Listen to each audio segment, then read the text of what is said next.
You better say your prayers, you flea-bitten varmint. I'm a-gonna blow you to smithereens. You do that and I'll kill you. Alrighty, metalheads. You are here live with me again on the Bullshitting with Bob show on Brutiful Metal Radio, the most brutal radio station on the planet. I have with me live via phone Bryan Holland, guitar player for Reverence. Thanks for being on the show. Hey Bob, my pleasure. I'm glad to be here. Thanks for having me. Man, I tell you, we were talking right before we came live. You know, I got to watch the video that you guys have out, and wow, I can't say enough. Number one, how much I love the tunes. I mean, you guys just jam. I love the music, but Todd's voice, oh my God, the guy is incredible. He is. He really is. I mean, I really got fortunate in finding Todd and partnering with him on Reverence. So, I mean, his talent level is on the stupid level, honestly, because it's just insane what he can do with his voice. And I think, you know, everybody's pretty familiar, if they're familiar with our album. I mean, all those harmonies and stuff that he lays in there, it's not, any way, it's not computer. It is actually Todd singing, you know, and harmonizing to himself. So, I mean, some of those tracks, like Too Late, has probably somewhere around 32 plus layers of vocal harmonies. So, I mean, the guy is just sick. It's sick talent. You know, and I told you, he reminds me a lot, not with his singing, but the style of his arrangements and the melodies he catches, a lot like John Arch, the former vocalist for Fate's Warning. Because I'm not that familiar really with John's style and technique. I was really more of a fan of the Ray Alder era, but I've heard that comparison many times, and I mean, honestly, being compared to any great vocalists in the past from awesome bands, I mean, it's just an honor to be even in the same level of respect. So, I mean, it's really cool that people think that.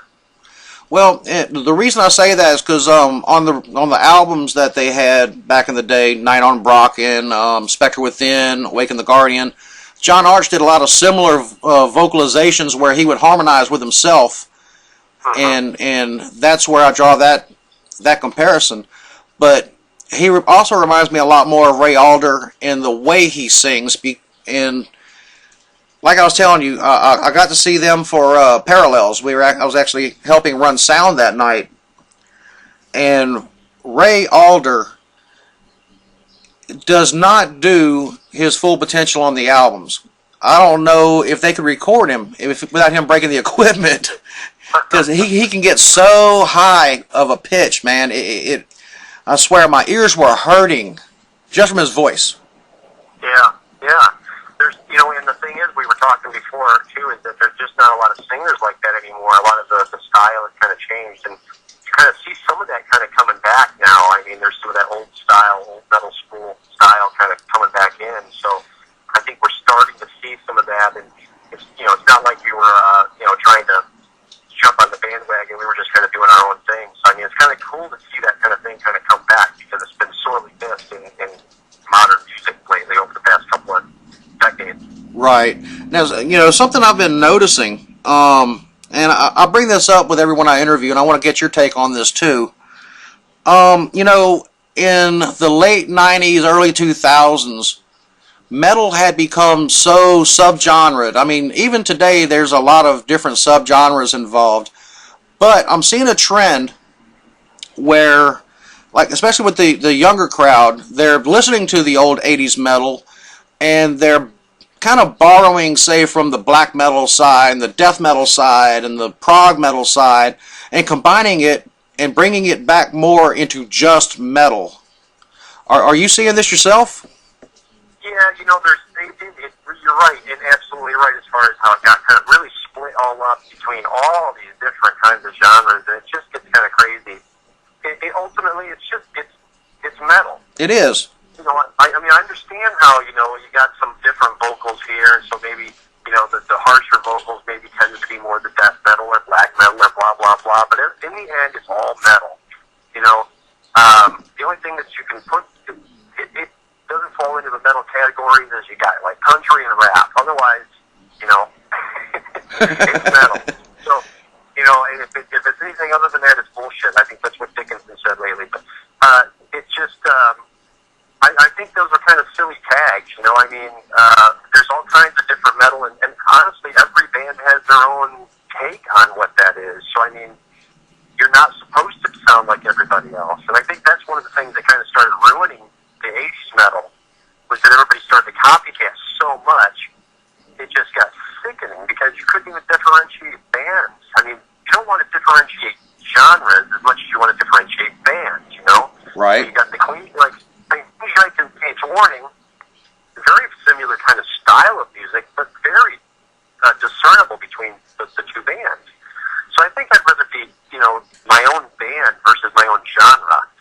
So I just think it's silly. I think it's just trying to sit here and tag this particular band into this genre and blah, blah, blah. It doesn't matter. It's all metal, and we just do what we try to do best, and then hopefully people dig it. And I'm sure that's what other bands are trying to accomplish, too. Now, the one thing, you know, I see you guys have labeled yourself basically as power metal, and in my mind, power metal is like still the truest form of metal, because it's stuck to the roots of what, you know, Judas Priest and Maiden and, you know, a lot of these earlier 80 metal bands were about. Well, I did that. I mean, when I first came up with the idea of Reverence, even before I met Todd, I came up with the idea that that's the kind of direction I wanted to take. I wanted to take that old school, because it's what I grew up loving. I wanted to do the old Judas Priest sound, you know, more so than Iron Maiden. Iron Maiden was more of a new wave of British heavy metal. And having been in Tokyo Blade was a direct descendant of Iron Maiden, very new wave of British heavy metal signature sound. So I didn't really want to do that because I'd already done that with Blade. So my true love was more of a Judas Priest sound. So that was definitely part of the recipe of what Reverence was becoming. And then I wanted to throw in, you know, my own influences, because I grew up loving, you know, Chris Oliva and Sabotage, and having Doc in the band, you know, we're going to get those comparisons. So I distinctly wanted to have a Sabotage kind of riffs and sounds and things. And then, of course, who doesn't love early Queensryche? So exactly. Basically those three bands. And ultimately, if you think about it, those bands are, like you said, those are power metal bands. Very somewhat basic, but with some, you know, awesome vocals, awesome soloing, a lot of harmony leads, and that's the kind of the recipe that we were looking for. Now, you guys started up in early 2010, was it? That's right. Well, I met Todd, I found Todd online, actually, because I didn't know Todd until I searched him out and found him. He only lives probably 3 hours away from me. And I found him on MySpace, and that was New Year's Eve of 2010. But we didn't actually get started to write until the springtime. Let's see. Now, and as you said, you were a former guitar player for Tokyo Blade, and also Arrest, right? Correct. Now, how was it, you know, say touring with Tokyo Blade? Was there any cool stories from the road? You guys play what, U.S., Europe, Japan? Yeah, mainly Europe, because that's just, you know, I mean, it's no different than today. I mean, the marketplace for metal is very underground in America, and it's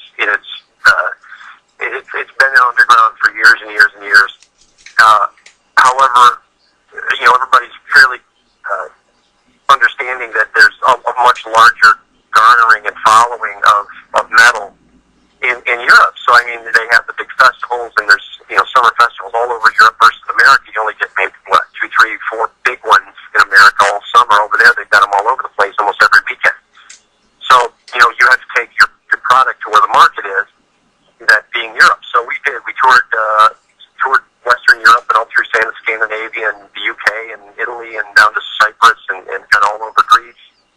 Oh, right on. So that's, we toured all through that whole area of Western Europe. And we had a great time. I mean,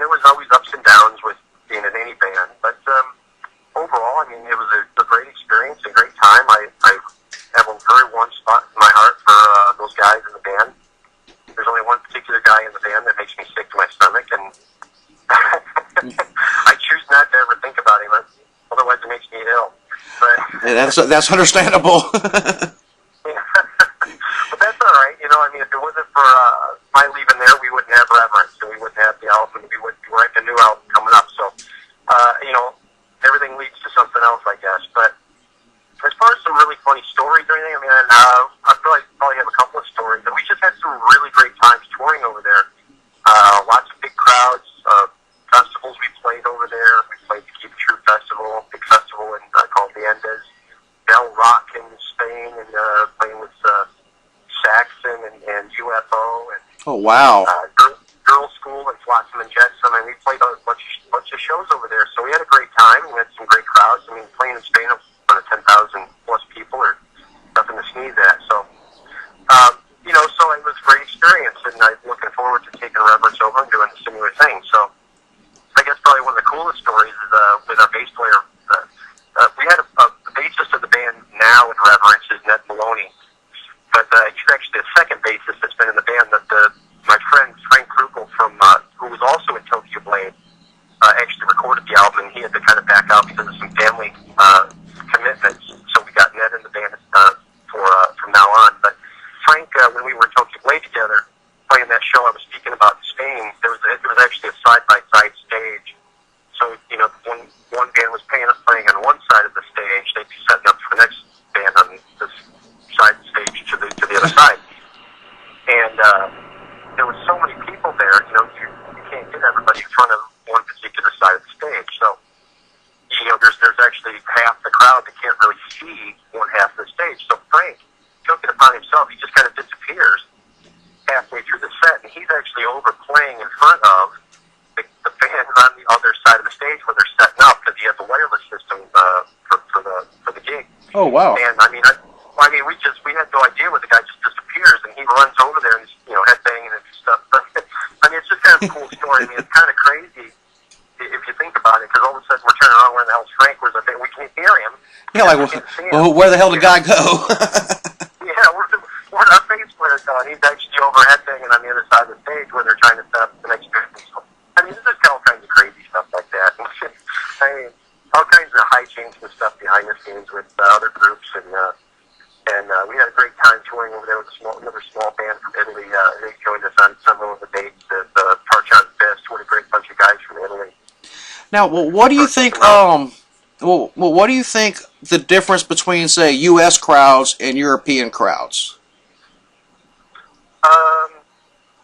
It depends on where you go in Europe. You know, there's some shows, you know, in Europe and some places where you go there and they just stand and watch you, because they're not really interested expressing, you know, and headbanging. Like, and if you're going to Greece, you know, they're headbanging all over the place. You've got a bunch of animals.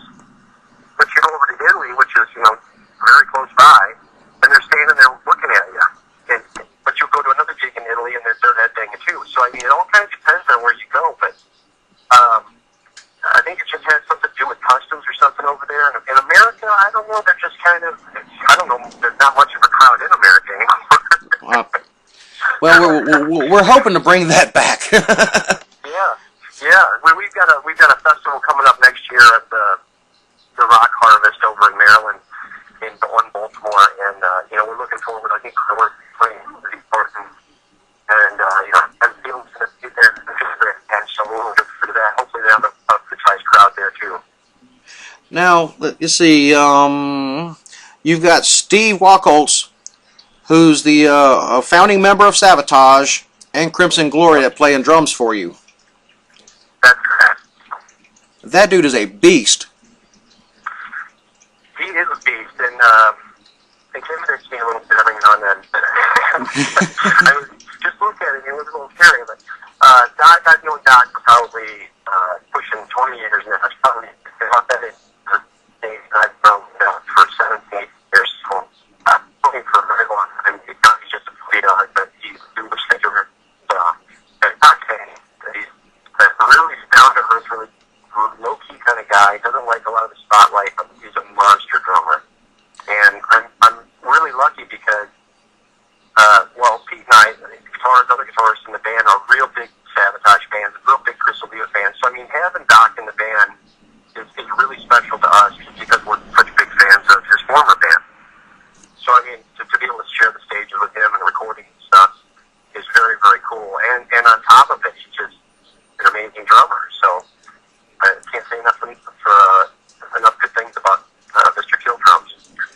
tell you, the dude's incredible. I love what he does with the tunes, man, because the thing I like about him, a lot of drummers nowadays tend to overplay. And he seems to have that John Bonham approach. He puts exactly what's needed in the songs.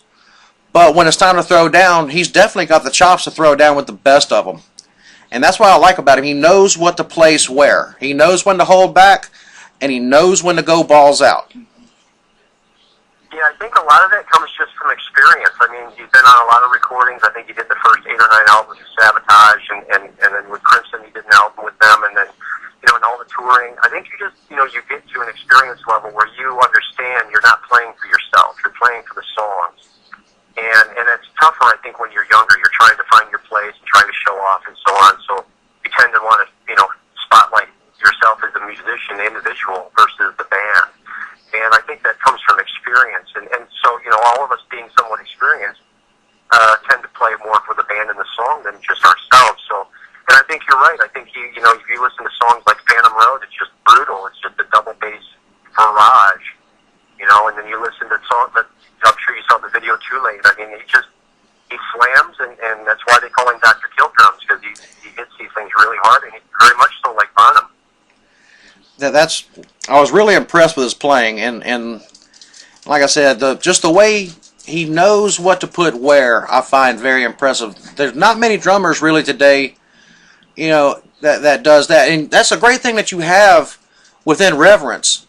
You have the great vocalists, both guitar players, you and Pete Rossi, just slay. You got Doc on them drums, man, and of course you got Ned on bass. And you know what to put where. It's very tasteful. It's very shreddy at times, melodic. It's just great metal. That was one of the things I really had to tame with Pete. Pete's probably the most unknown guy in the band just because of experience. He hasn't been in bands that have done a lot of touring or anything, but the guy is just a monster shredder, and I really had to kind of feel like I had to hold him back, but he definitely shreds a lot on the album already. I mean, he would have liked to have done a lot more. But if you go to our Facebook page, you can actually see we had a first writing session for the next album this past weekend, and we cut a small little snippet video of kind of a new riff we just wrote, but that's a harmony riff. It's up on our Facebook page. So if anybody wants to check it out, it's kind of a new little riff that's just kind of showing off for about 30 seconds or so. But I mean, I think this next album is going to be a lot more riff-oriented and shredding, really dark and heavy, even more so than the first one. So we're very fortunate with all the guys in the band being really low-key, ego-free and grounded people, dedicated to the band, and really we get along great and are fabulous musicians. So we're very fortunate. I'm taking a look here real quick at the chat room, and it's getting loaded up. And it looks like I was telling you about Tim before we went live. Our boy Timmy, whom I've entitled Lunchbox. He's a big boy. He's working out and he's losing weight. He's really a cool guy. He's the one that built this site, and we're so appreciative for him. But like I said, he loves to go and have flame wars, and he's in there having him a good time right now, and everybody's getting on him. Yeah. And let me just put this out there, Timmy, you lunchbox, no dick having fucker. Eat shit and die, bitch. Okay. I just want to put that out there live. There you go, Timmy. You got your 2 seconds of fame. Now shut the fuck up and let everybody have a good time. Kids these days, what are you going to do with them? Yeah. You can't do any much. Do very much with them. Now, let's talk about When Darkness Calls. Sure. Man, I listened to the album. And like I told you, I'm doing a review on it, and I should have it up by end of the day tomorrow. Okay. And as soon as I have it posted, I'll send you over the link, and it'll be posted in our forums. If you'd like a copy, I can email it over to you, and that's no problem either. Oh, that's okay. Just wherever you put it up, we'll just link to it. awesome. But yeah, the album from beginning to end, that is one of the better albums I've heard come out in the last 5 years. Thank you. That's very kind. And I put that up. I interviewed Steve Zetro Souza. He was the former vocalist from Exodus. And he sings for Hatriot now. I don't know if you've checked them out yet. But I've heard the band name. I haven't checked them out, though. If you enjoyed what he did with Exodus, you will love this. You will absolutely love this. And you're right up there with that album. Wow. I'm telling you, it's very, very good. And my listeners and my people in the chat room out there, to let you know, I do have the full album loaded up on here. And we'll be taking a break probably in another 5 to 10 minutes. And I'll play a few for you, then we'll come back and do some more bullshit with Bryan. So a little teaser for you guys out there. You get a chance to hear the power of reverence. So prepare yourself.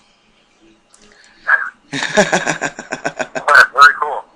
And now you guys are based out of Detroit, right? Yeah, we're kind of, I'm outside Detroit a little bit. I mean, Todd's just north of Detroit. And so, I mean, Detroit's kind of the hub, really, for the band. So, I mean, even though we're a little bit outside, it's just was the most logical place to gear the band towards versus saying, some Hickville, that Dirtwater town, that nobody's ever heard of. So, in reality, we're outside of Detroit, but close enough to call it. Now, I wanted to ask you also, what has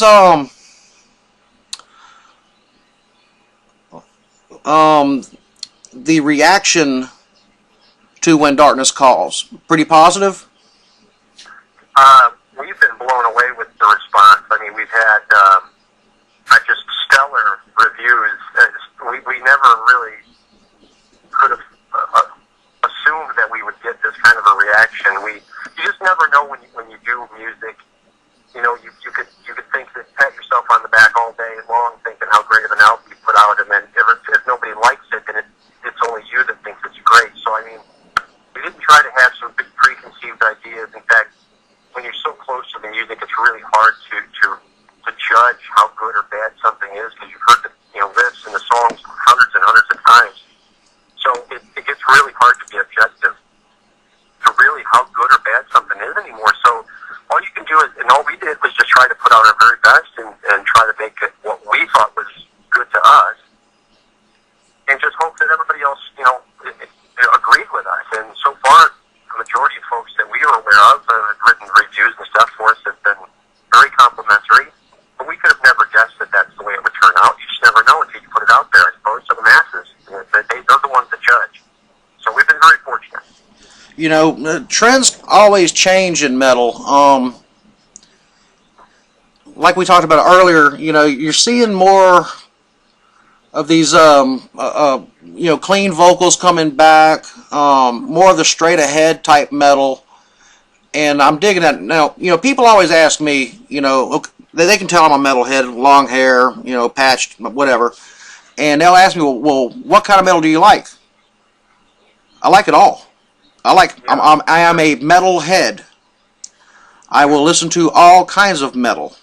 When I do my show, I play death metal, thrash metal, black metal, power metal, prog metal, sludge metal. I love it all, And I'm glad to see the trend coming back with more clean vocals. Don't get me wrong, I love the growls, I love the death metal vocals, the black metal vocals too. Because it's a style, and it's hard to do without blowing your voice. Angela Gossow from Arch Enemy, prime example. She had to, after Stigmata, she almost blew her voice out, and she had to go and take lessons to learn to control her vocal cords and her breathing properly to do the type of vocals that she does.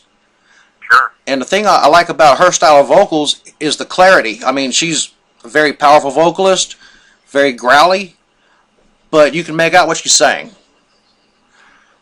But I am glad to see the clean vocals coming back, because I was a fan of Judas Priest, Dio, Grim Reaper, all these guys that had these hellacious voices. In fact, I still play the first album of Queensryche here on the radio station. And I love Jeff Tate's early stuff. I mean, well, I even like some of his later stuff too. But it's just great seeing this style come back.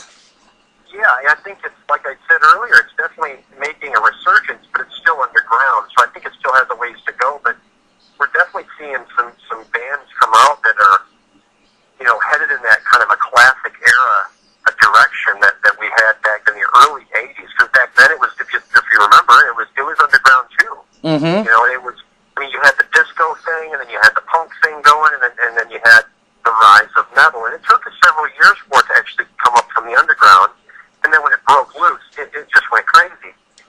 But then, and then unfortunately that didn't only lasted just in itself a few years, and then it turned into this, you know, Poison and Cinderella, which, you know, Cinderella is definitely a lot better of a band than Poison was, but you know, these bands like Tough and Danger and all this, and they start ruining it, and that's when, you know, the mood changes, and here comes grunge. So hopefully with this resurgence, you'll see it come back up over the next few years and really have it kicking again like it did in the 80s.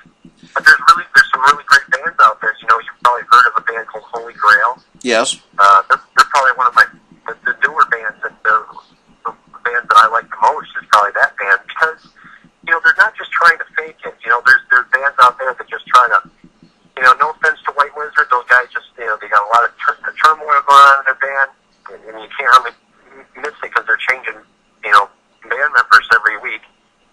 And it just, to me, it seems forced, you know? No offense to those guys, but it just seems like they're trying real hard to be Iron Maiden Jr., and we don't need that. They need to be themselves, and it just seems like the Holy Grail guys who were kind of at one point in White Wizard early on, from what I understand, but they just seem like they're just, you know, that it's in their heart what they want, it's what they are, you know? And I think you can have that genuine part of an aspect of their music kind of really come through. And, you know, hopefully ours does the same thing. People really believe that this is who we are, because this is who we are. We're not trying to fake it. But that's who you got to be if you want to last in this, you know? But and there's other bands, you know, like, what's this other band that I was thinking about in Canada called Striker? Those guys seem like they got their stuff together, at least early on, so hopefully they'll grow into something bigger too. So there's definitely some really good bands coming out. You know, we threw a metal festival here in Alabama back in June, and we had 17 bands come in. We had all kind of, you know, different styles. There was one band, actually there was two bands I didn't get to check out prior to the shows, and one of them was a band from New York called Cryptorum, and their singer Jordan, oh my God, he's on par with Halford. Wow. I was totally not expecting this. Instant fan. And, you know, Jordan Vincent is his name. He got up on stage, and the band, you know, was awesome. I mean, the guys they were four-piece, they were laying it down, and then Jordan starts singing, and he mixes the growl-style vocals with the high, like the Rob Halford highs. Cool. I was in awe. I was in total shock, and I'm like, okay, these young guys are getting it. They're bringing it back. This is so cool. And that right there kind of opened my eyes to seeing the trend starting to change. And I hope it continues. You start seeing those kids bringing back, you know, we're not going to have Halford forever. So, No. I mean, who's going to be the next bands to kind of take up the mantle, you know? So it's really cool to see this stuff coming back. Now, I wanted to ask you also, I'll tell you what, let's go ahead and let's give the listeners out here a little bit of Reverence to listen to. I'm all for it. And then we'll come back and we'll talk a little bit more. Let's see, I've got the title track of the album, which the album is called When Darkness Calls. We've got When Darkness Calls, Bleed For Me, and Phantom Road. So, metalheads out there, people in the chat room listening, thank you all for tuning in, by the way. This is the Bullshit with Bob show right here on Brutiful Metal Radio. We're talking with Bryan Holland from Reverence, and here are some ear candy for you right now. We'll be back in a few. Well, metalheads, this is the Bullshit with Bob show right here on Brutiful Metal Radio. You just heard When Darkness Calls, Bleed For Me, and Phantom Road. What did you guys think? Was that not some of the baddest metal you've got to listen to lately? I think they're having a little bit of a lag, but that's okay. And we are back here with Bryan Holland from Reverence, and welcome back, Bryan. Thanks, Bob. I really dig bullshitting with you tonight. Thanks a lot, man. Like I was telling you before we went live the first time, I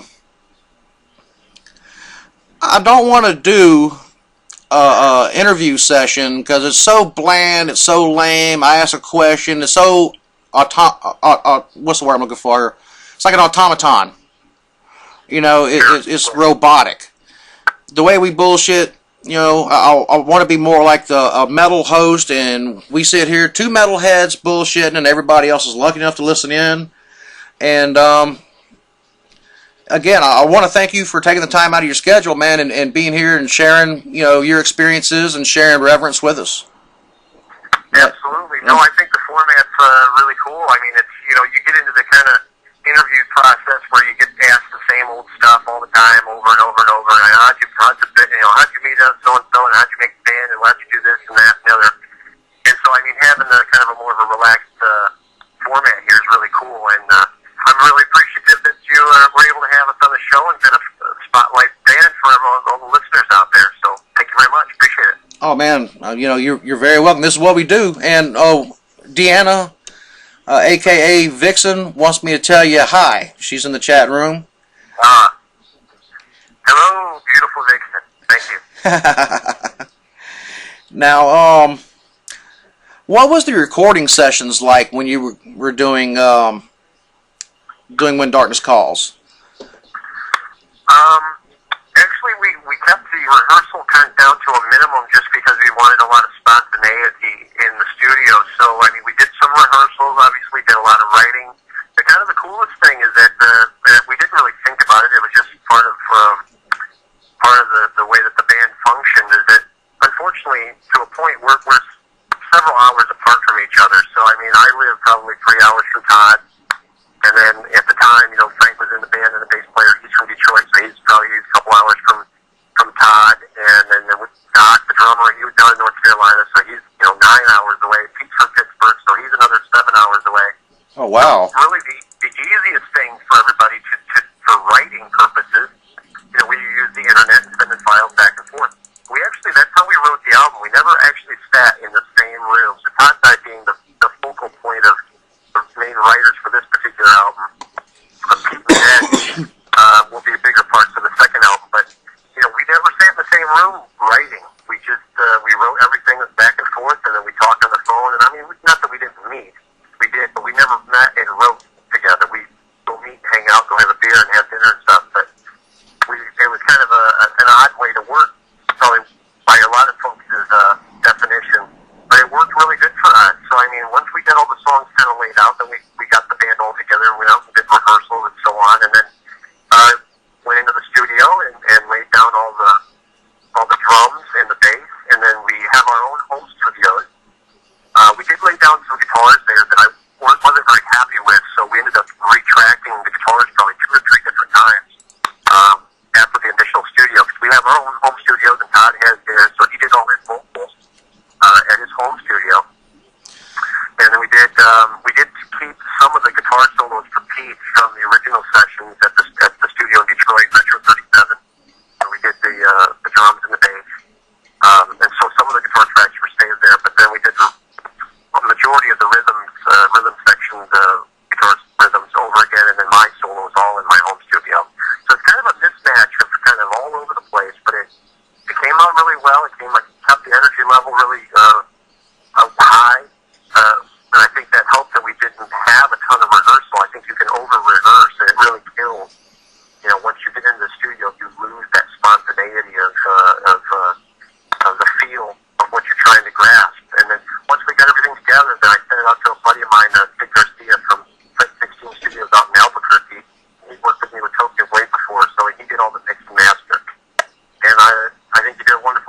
came out really good.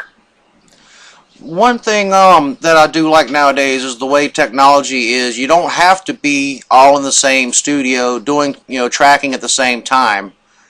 You can record once, like y'all did, record something, email it over, have someone else record something, and bounce it back and forth. And with the way programs are nowadays, I mean, you can have Pro Tools at home, or these kind of different programs. You can really make a quality recording without having to pay a buttload of money for studio time.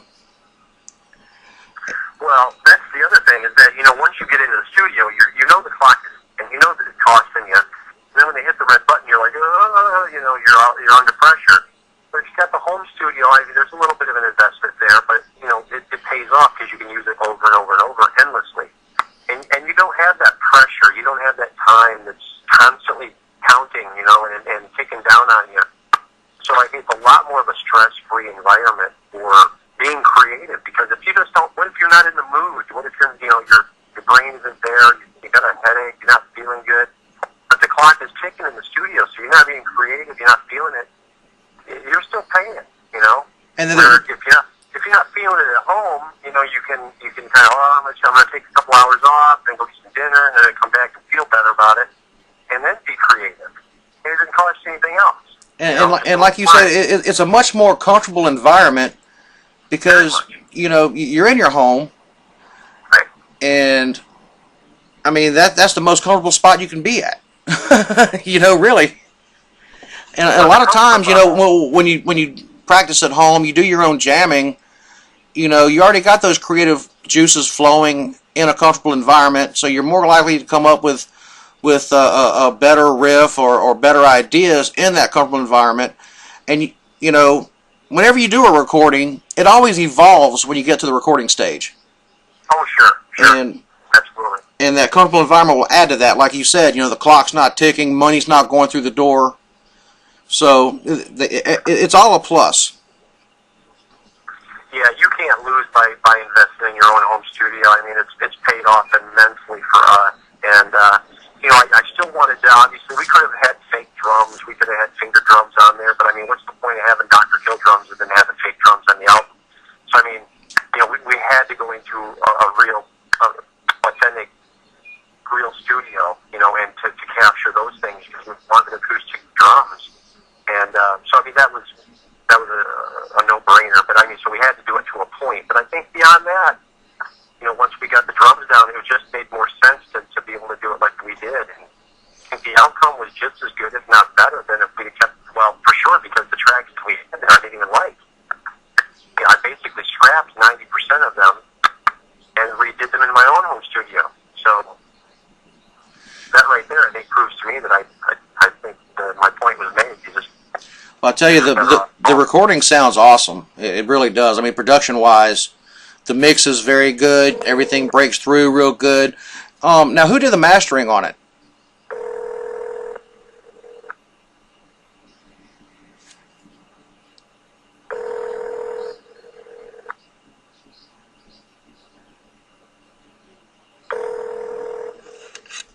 Bryan? Hi, you reached the voicemail of Bryan Holland of Reverence. I'm sorry, Well, folks, give me a minute. I think we lost the call.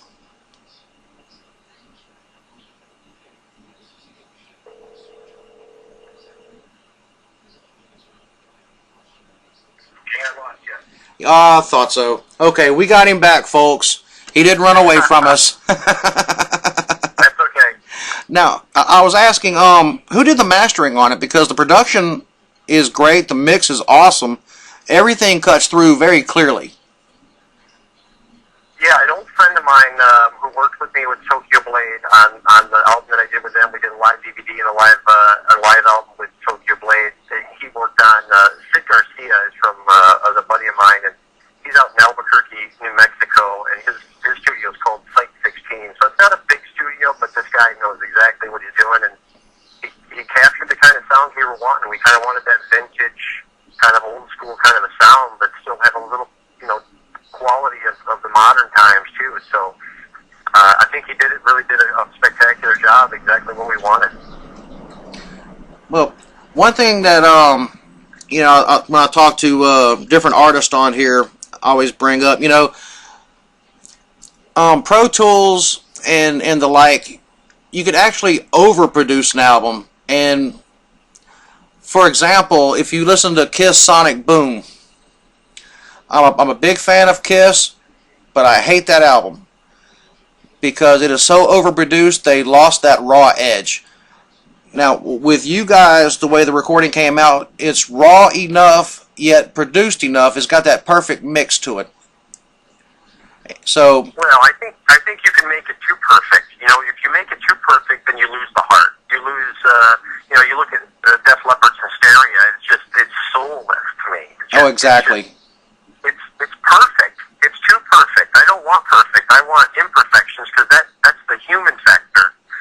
And I think that's a huge part of the sound that we were looking for, and a big part of the sound that I grew up loving. So, you listen back to those old analog recordings of Judas Priest and early Queensryche, they're not very perfect. They're great, but they're not perfect. And I think that's a huge aspect that we were shooting for. I've got some of the folks in the chat room were talking about when the phone was ringing. I still had it on speakerphone. And have one of my brother from another mother that I call him. His name in the chat room is Dark Black Death Dude from Hell and Stuff. That's my buddy Keith. Okay. He said when he heard the phone ringing, it reminded him of Pink Floyd. Oh. Yeah, phone crime. Right.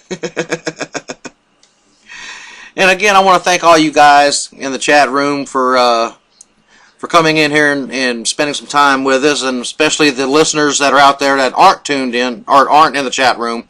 Thank you guys for tuning in and listening. We're not finished yet, but I do want to say, without you guys, I couldn't do this show.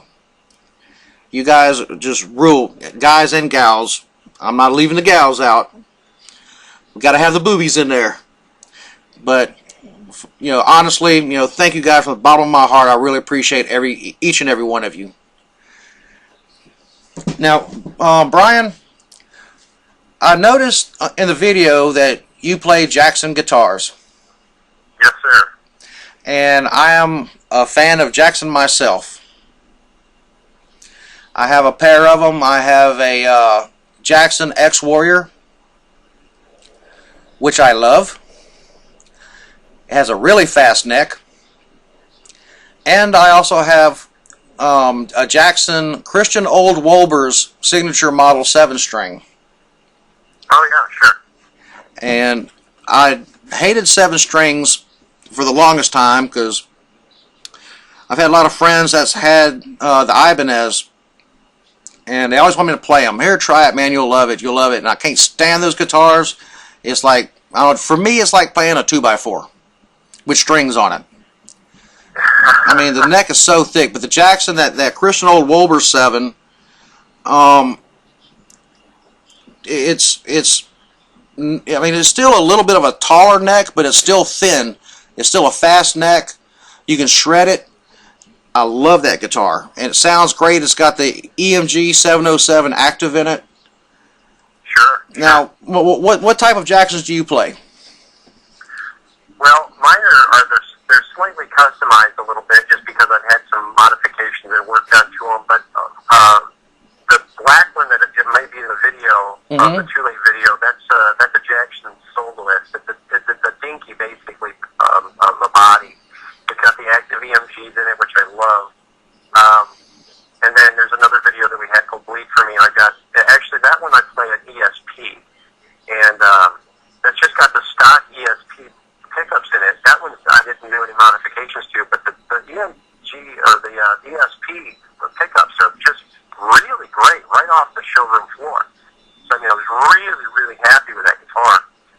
And but I recently picked up a couple of Charvel Strats that are the St. Demas Strats from the early 80s. Right. And those have got the Seymour Duncans in them. And they got a hot rail Seymour Duncan on the neck, and man, is that thing like butter. I mean, Charvel being in the Jackson family, because Jackson and Charvel kind of started together, I don't feel like I'm straying too far away from my beloved Jacksons, but those are some just amazing guitars, and I'll be using those on the next album. But the one that you're talking about, the Jackson, I love. It's got the reverse neck on it. It's just a beautiful guitar. Just a beautiful guitar. I just love playing it. Well, I mean, you know, if you're playing Charvel, it's the same thing as playing a Jackson in my book. So it's almost one and the same. And you know, in my X-Warrior, I have the Seymour Duncan Invaders. I do like them. They have a good thick tone. They have a lot of personality. But I'm a huge fan of the EMG 8185s, and I'm looking to change those out very soon. Yeah, I do. I have another Jackson that has the 8185s in it, and it's got that great vintage sound, because that's what the 8185s are. So, I mean, you've got just that classic EMG sound, which is really great. But, you know, the actives, I just gotta love the actives on it. I do. And it gets such a good bite, you know. Whenever you're ready to pull a harmonic, I mean, it's right there. There's no fighting the string to try to pull it out. I mean, you barely touch the string and it's screaming. Yeah. I mean, I love to do the squeals on the low strings, so you get that kind of a Zach Wilder, you know, that's kind of a real growl to it at the same time that it squeals. Right. And those active EMGs really pick that up really good. Now, gear-wise, well, what do you use? For the recording, I use basically pretty basic setup. I mean, I'm not into a bunch of fancy stuff. I use a Mesa Boogie dual rectifier head. Oh, yes. And I mean, you can't go bad with the Mesa Boogies. You know, I played Marshall 800s for years, the Jam 800s, and I love those too, but you just can't. I don't think you can beat the Mesa Boogie. I'm sorry. It's just my humble opinion. And then for cabinets, of course, you got to stick with the Marshalls, the Celestians, the 1960 cab, the 8 cab, and you just can't get better than the Marshall Celestian. So with the two, the Mesa Boogie head and then the Marshall cab, I mean, those are a pure winner right there. On top of that, what I do is for some extra crunch and high gain, you know, I'll use a couple of different things. I'll use the XLR of the Randy Rhoads MXR pedal that Randy Rhoads made famous for some extra gain and crunch on that, because sometimes you just can't get all that you need out of the Mesa. I want a little higher end on it too. Mm-hmm. And then there's a couple extra effects that I use for some studio effect. You know, I use a rotating speaker as far as just some texture. And then, you know, I can put a little compression on that, and a 4-band EQ, a rack mount. And then there's the Ibanez tube screamer. I use that too, which is also kind of like some added distortion when you need it. But other than that, I don't really have a ton of gears. You know, you got these guys that have just nothing but rack mounts full of stuff. You know, occasionally I throw a little chorus on just to add some texture and some feel to it. But ultimately, it's just pretty bare bones stuff. Well, you know, personally, I like using the KISS philosophy. Keep it simple, stupid. Yeah, sure. I love the Mesa Boogie, especially the dual rectifier sound. The old what was the Mark III heads? Those are excellent. Now, what I have in my setup, I have a Line 6 Spider 3. It's the HD 150, and I like it because it's so versatile. I'm really a fan of solid state. I'm not a big fan of the tubes. I don't know. It's a me thing. I just don't care for tubes too much. But I can dial in a tube sound if I want on the amp. They've a lot of cool presets in it. It's I don't need a whole bunch of effects. I've got them already built in, and in fact, I've got my head set up for the dual rectifier sound, and I can dial it in for speaker placement and everything. So you can get really in depth. I love Line 6. I'm so happy that they came out, with their pod setup and things like that. They're so versatile. Well, the thing that is difficult with that being solid state stuff is that it's really difficult with the Line 6, at least for me, to get that warm tube tone. What I use for touring as a pedal board, I use the Line 6 X3 Live pedal board, and just like your amp, your Spider, it's got presets and everything in it, but I've modified everything where I had to spend a lot of time dialing that in because it's obviously all digital. So trying to get that warm tone and that tube tone is really difficult with the digital stuff, but you can do it if you spend the time doing it. Right. And that's what the pedals that I used earlier and talking earlier, I obviously have set up as well within the pedal board that I take on tour. So that I definitely use that Line 6, but I love it. They came out with another floorboard since then. I'm trying to remember the name of it, but I checked that one out. I don't like it nearly as much. It came after the X3 Live, and they did something to it. They changed it. It's not nearly as good as the X3 Live. The new version that just came out last winter, I believe. So that pedal board I've had for years. I just love it. I've probably had it for 4 or 5 years now. The thing I do like about the Line 6 boards, I can't do this with the head, but with the boards and the pod, you can plug in, go to the Line 6 website, and you can download patches. That's right. There was one, I wish I could put it on, because I would definitely use it. It's the old Metal Zone pedal. You can get that patch, and you can put it into your pod or into your pedal board, and you can actually have that sound. And that's right. so, me and the wife's been talking about upgrading the equipment. I want to get one of those pedal boards. I just want that patch. Yeah. Well, as you say that, like I said, I got the X3 Live, the Line 6 pedal board, but in the studio, I'm actually using Cakewalk Sonar for my recording, and right I'm on. using for my guitar rack, I'm using the Line 6 Pod Farm. And the Pod Farm, you can do all that sampling, and I've actually went on to that Line 6 website and downloaded a lot of cool tones, and then modified them the way that I'd like them to sound. And if anybody digs that kind of stuff, you can actually go on there and find 2 of my tones, Reverence Tokyo Blade tones, that are my specific tones from a couple of years ago. So, and they're all free. So if anybody's digging that kind of stuff for the Pod Farm, go check them out. I definitely will. Now,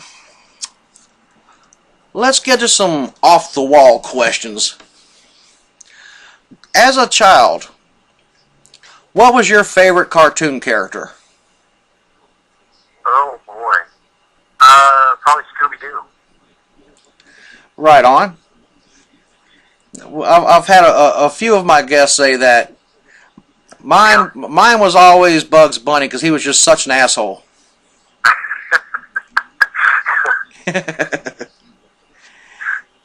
Now, I can see where you're coming from. yeah, he was so nonchalant about it, He'd screw you up and start chewing on his carrot and like, yeah, what's up, Doc? What you gonna do about it? Yeah. Yeah,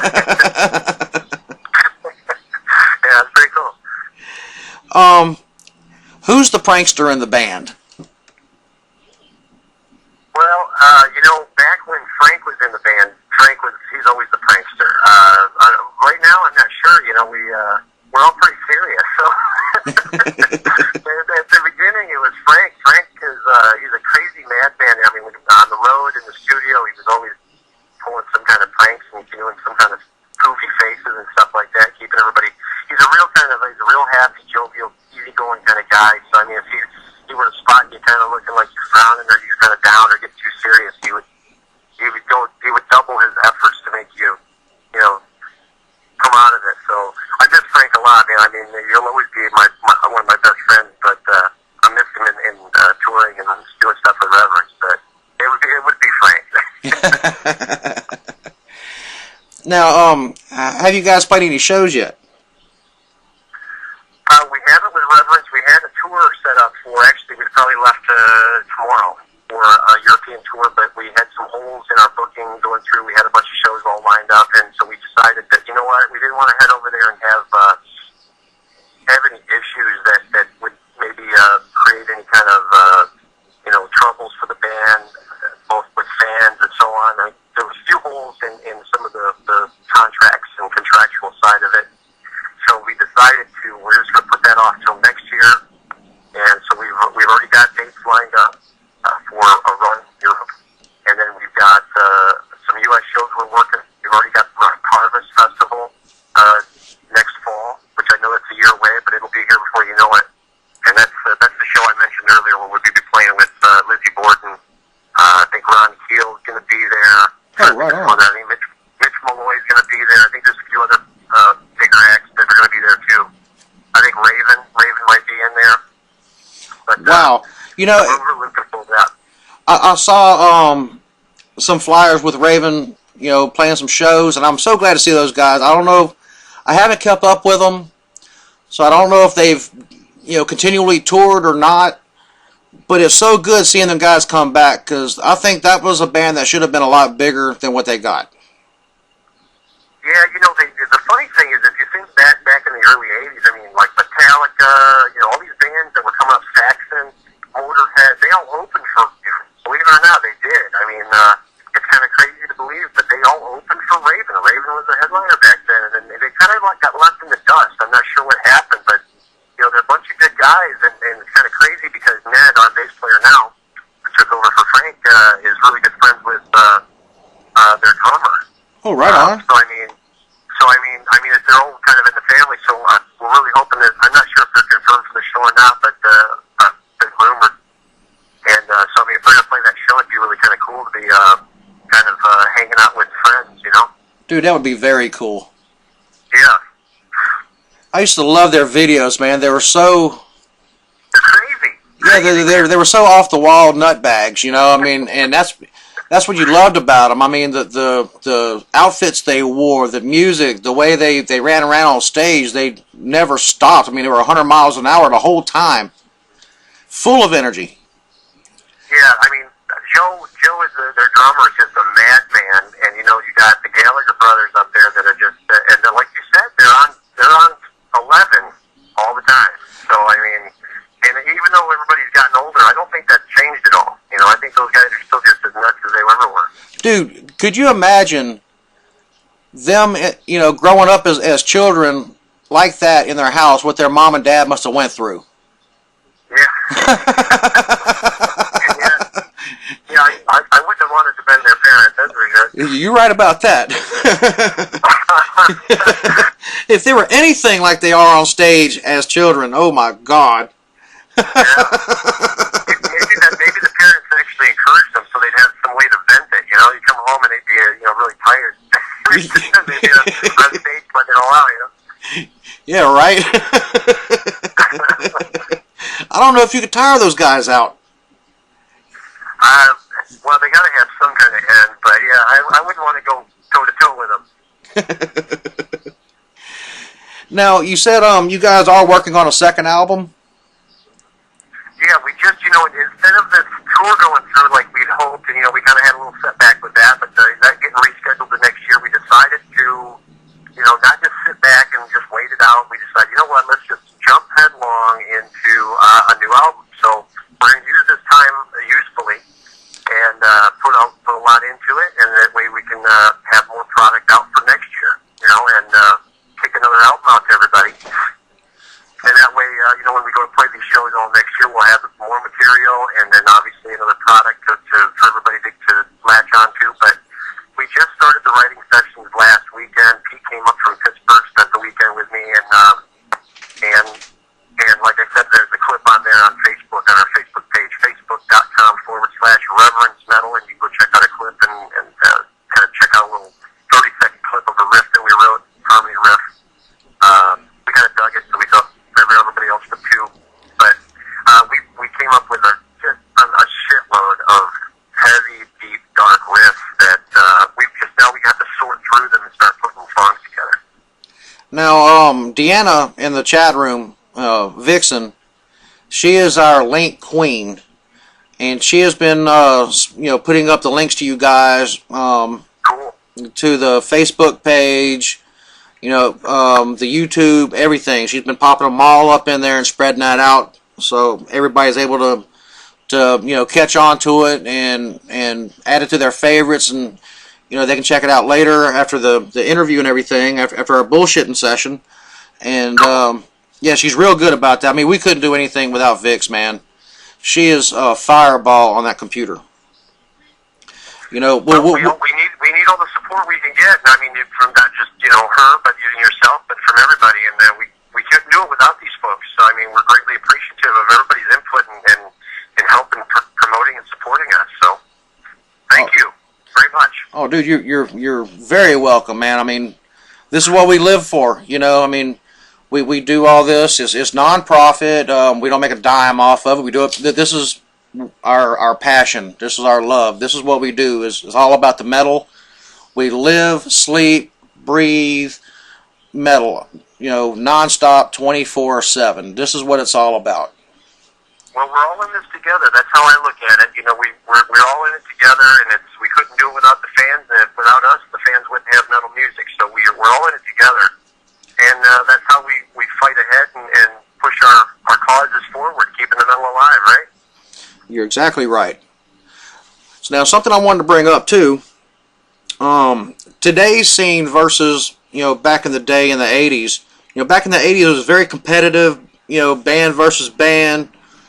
Today, I'm seeing a lot more metal unity where bands support other bands, and especially on the indie underground side of the house, a lot of these guys network, through the social media, and do gig swaps, and they'll set up tours just 4 states away. They'll gig up to their show and then gig back, and it's really cool seeing this happen. Well, I think that's part of that whole underground community. I think people have understood in America that they're even doing some of that in Europe. Where you have to support each other. We're in this together, and I think maybe some of us are a little older and wiser, and we realize that that's really a stupid thing to be like that or not be like that when we were younger. But we've got to sit there and support each other and help each other out with gigs and get as many people into these shows as possible, because there's so many distractions. You got the Xbox and the internet and the Facebook and Twitter and all this crap that pulls people away from live shows and going out like they used to. So we've really got to band together and work together to get these folks out to our cause, which is keeping metal alive. So it takes everybody's joint cooperation to make it happen. That's what we got to do. And the main way to do that, stay away from YouTube. Don't watch live shows on YouTube. Get off your ass and go see a show. Go support the band. Buy the ticket. Buy the merch. I mean, these guys are out here sweating, bleeding, no sleep, bringing the metal to you. Get off your ass and go support them. That's the big thing right there. It is. I mean, the whole live scene is just dying out. There's a lot less places to play. The crowds have gotten smaller. The venues don't want to pay. I mean, this is all a culmination of people being distracted. So, I mean, without the support, all that stuff will dry up. If the bands can't be supported and appreciated that, hey, we're working our asses off here to bring you some quality metal and music that we all love, I mean, it will go away because we just can't do it without the interest and without the people. And if there's nobody going to show up at the shows, what's the point? So, we've got to keep that scene alive, and it's dying. It really is. It is. People just aren't showing up. They have too many other things going on in life, and I understand that things get more complicated. But if you love something, and if you don't follow it through and keep it alive, it'll go away. I think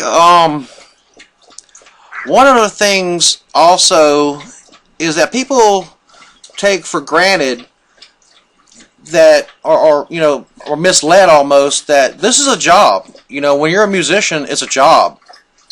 You're going from show to show, traveling. You got travel expenses. You've got equipment expenses. Equipment does break. I mean, you're using it. You know, you got to replace drumsticks, you got to replace heads, you got to replace strings, picks, mics. You know, this shit costs money. This is your job. And people take it for granted because they just think, oh, it's a band, they're going to play, it's cool. No, it's a job. This is the career, you know. So, well, go. We take it really serious, you know what I mean? I think most bands that are serious into this, they do. They don't consider it a hobby. So, I mean, they put their heart and soul into it. They put their sweat and their blood. You know, you're a musician. I know you do the same thing. So, I mean, you're absolutely right. It's not just a little hobby that we kind of do on the side. You know, that we brought everything we got into this to make it happen.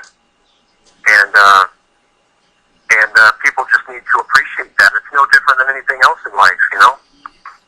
Now, you know, going back to what we were talking about, you know, unity and supporting.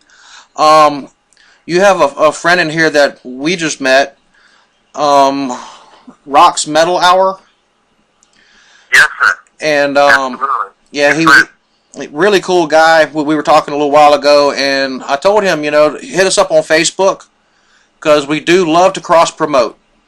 You know, it's about unity. It's about spreading the word. It's not about, you know, our radio station versus somebody else's radio station. It's about, you know, spreading the word. Now, there are those out there that are douchebags that we won't be a part of, but that's because of their personality, not because of anything else. Yeah. But those that really stand by their convictions, are true to their word, are true metalheads, and are out there for the music, not trying to make a buck off of something, we will be more than glad to cross-promote with you. Hit us up, Brutiful Metal Radio on Facebook. You can find my Bullshit My Bob page on Facebook. Hunger Strike Management, Heavy Metal Vixen, HMV Promotions, Lethal Arts. All these people, you know, that we deal with, their quality, Mofo Booking, the list goes on. I mean, we do cross-promote. We do help bands, you know, try to get shows, try to book across the southeast over to the west. And, you know, if you're really about it, you know, we will cross-promote with you. Hit us up. Yeah, I think that just goes back to what we were saying earlier, where everybody just got to band together. And if you're not with us, you're against us. So, Exactly. I mean, if you got that kind of ego where, you know, hey, don't post over here on my Facebook page just for me. Well, hey, you remember that goes both ways. So, you know, don't post your bullshit over on my page trying to help you out when you won't help all our friends out and the rest of the metal community. So, you know, piss on you. I mean, I hate to be that way. We don't want to be that way. We want everybody to help everybody and promote our cause. And it takes everybody's input and you know, the whole community to get it out there. And I agree with you 100%. You know, I honestly do, because respect goes two ways. It's a two-way street. Just like, you know, promoting and supporting, it's a two-way street, you know. Now, I'm not saying, you know, just scratch my back because I'm scratching your back. Do it because it's the right thing to do. Do it because you want to. Don't do it because you think you owe me or I think I owe you. Do it because that's what you're about. Yeah, nobody's keeping score here, you know. We're not keeping score. Just do it because you love it. If you don't love it, get out. That's it. Because if you're not into it, we don't want you around. Exactly. Pardon me again. I'm still trying to spit a lung up. I might end up spitting that lung up one day. Well, let's crank a few tunes or something. We sure will, man. Let me get back over here to the player. Let's see. How about three more? Absolutely. I've got Devil in Disguise, Too Late, and Gatekeeper. Let's crank it. So, metalheads, this is the Bullshit with Bob show right here on Brutiful Metal Radio. We've got Bryan Holland in the studio with us from Reverence. And you're about to hear Devil in Disguise, Too Late, and Gatekeeper. We'll be back in a few. Keep it brutal, bitches. Alrighty. We are back finally. Thank you guys for hanging out. Sometimes we get glitchy with this program, and Yeah, it makes me want to take the AK out and pop holes all up in the screen. I know the wife would hate that. Welcome back. This is the Bullshitting with Bob show right here on Brutiful Metal Radio. And we have Bryan Holland from Reverence, guitar player, live with us via phone. Thanks for hanging out with us, Bryan, man. Well, I really appreciate it. Absolutely. All hail to you, my friend. Now, this is the moment where I take questions from the chat room. So, fire away and let us know what's on your mind out there.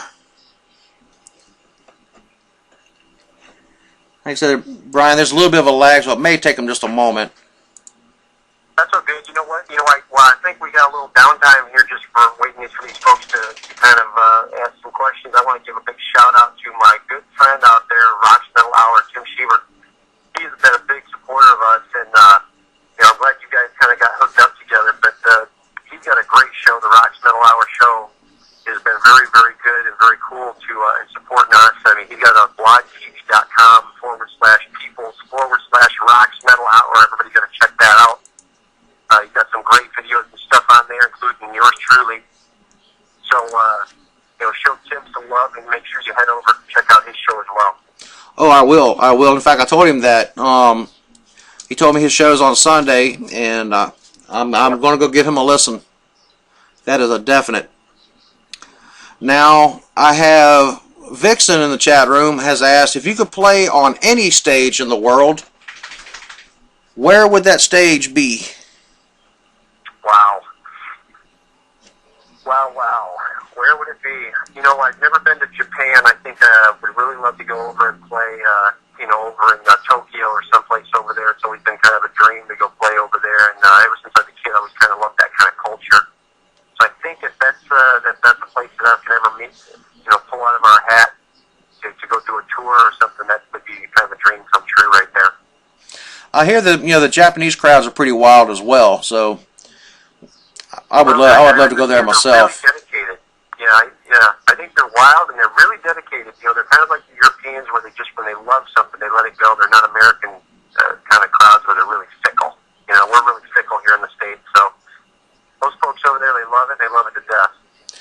Now I have Dark Black Death Dude from Hell and Stuff asked, who is the wildest on stage? Boy. Who's the wildest? Well, I guess I'd have to say, having shared the stage with, even with Ned, the new bass player, I think Ned's kind of a crazy man when he gets on stage. He's got all this hair, Ned's hair goes down to his butt. And, the guy's length of hair is ridiculous. The thing is, he's like a really low-key guy off stage, but, I think all of us, once we get on stage, get the stage persona. You kind of let your inhibitions down a little bit. But Ned's kind of a wild man when he gets on stage, so he makes up for where my old friend Frank kind of took off. Okay, I got Brian Glenn in the chat room, and he's asking, who is your favorite guitarist or influence? Well, I'd probably have to say, I grew up in the 70s and early 80s metal music and music in general, so I always loved bands like America and Hall & Oates that, they just were metal, but I love music, other than rap and country. But as far as guitarists go, Rick Emmett from Triumph was always a big influence on me. I always loved him because he was his dexterity and his scope of musicianship was just astounding. The guy can play jazz and blues and metal and everything. And he's just been a real inspiration. If it comes down to a couple other guitar players I'd put in the same kind of genre, it gets kind of old, but Randy Rhoads is always the top three for me because Randy's just so innovative at the time. And then Chris Oliva, who's now gone from Sabotage, just had such a wonderful style. And I just loved it. So I would say all three of those guys. Rick Emmett was massive on me, and then Randy and Chris Oliva. Man, it was such a sad day when Chris passed. Because I was a big fan of Sabotage. I love the stuff he did on Hall of the Mountain King and Gutter Ballet. It was beautiful guitar work. Beautiful, absolutely. Yeah. And, it was just a life taken too young. Yeah, I mean, he died when he was just 30. I mean, that's at the time I was younger than he was, but at the time you don't realize how young that is until you get beyond that. And such an immense talent and a nice guy. You know, I mean, having gotten to know those Sabotage guys and Doc and all that stuff in the band, they're really low key and down to earth, and it's a real shame to have lost such a talent and great person. Let's see. Any more questions from the chat room?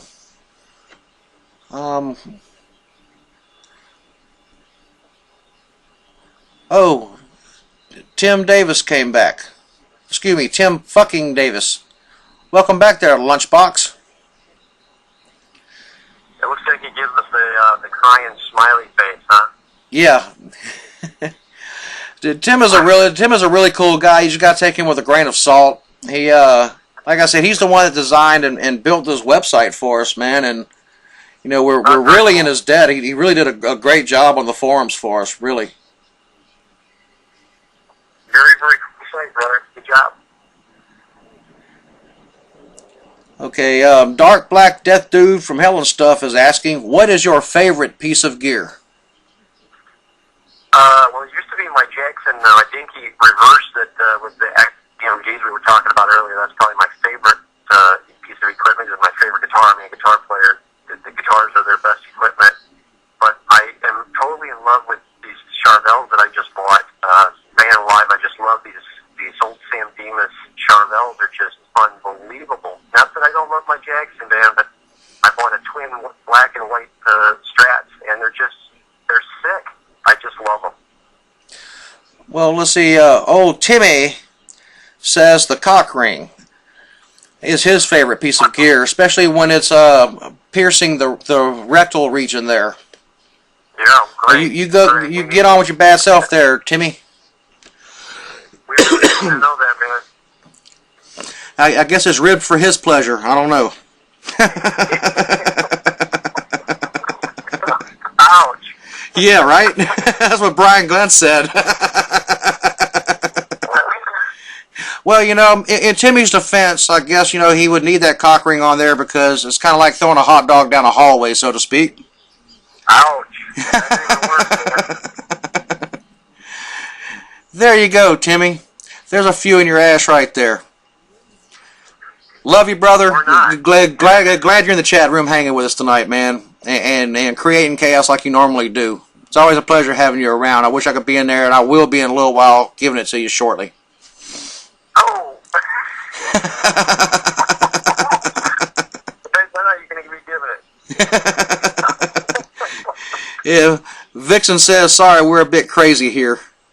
The thing I'm wondering about this Timmy, I'm just wondering, hey, is he more of a pitcher or a catcher? Well, I think he's the catcher, actually. You know, he likes to go to men's clubs, not necessarily to work out. Just putting that out there, too. Wow. I think, really, he likes sniffing the used jock straps. I don't know.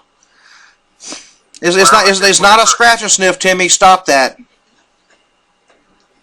I guess whatever makes your day, right? Hey, you know, it's a new millennium and all. Just putting that out there. Well, God, dog it. Brian, we're knocking on 2 hours, man. I know you was wanting to go ahead and wrap it up.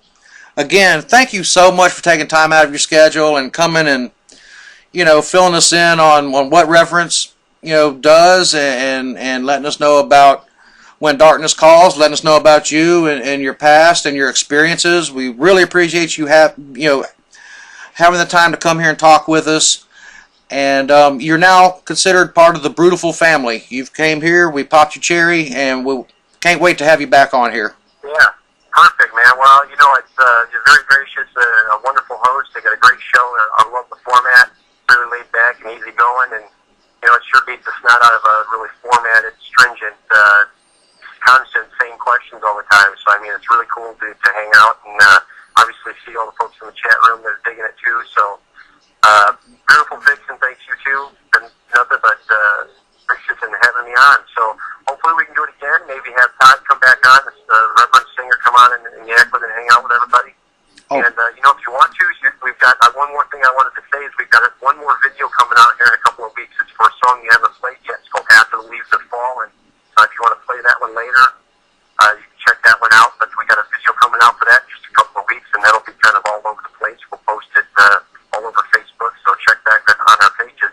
Oh, definitely. Thanks everybody. Appreciate it very much.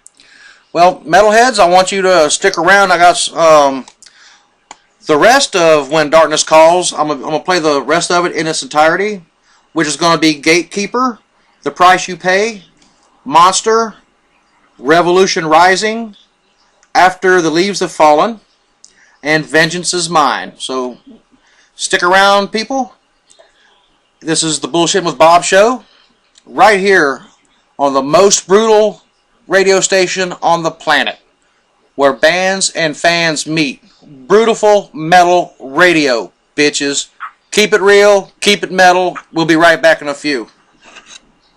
Hey there, rock pigs and animals. This is Bryan Holland from Reverence, and you are listening to the Bullshit with Bob show right here on Brutiful Metal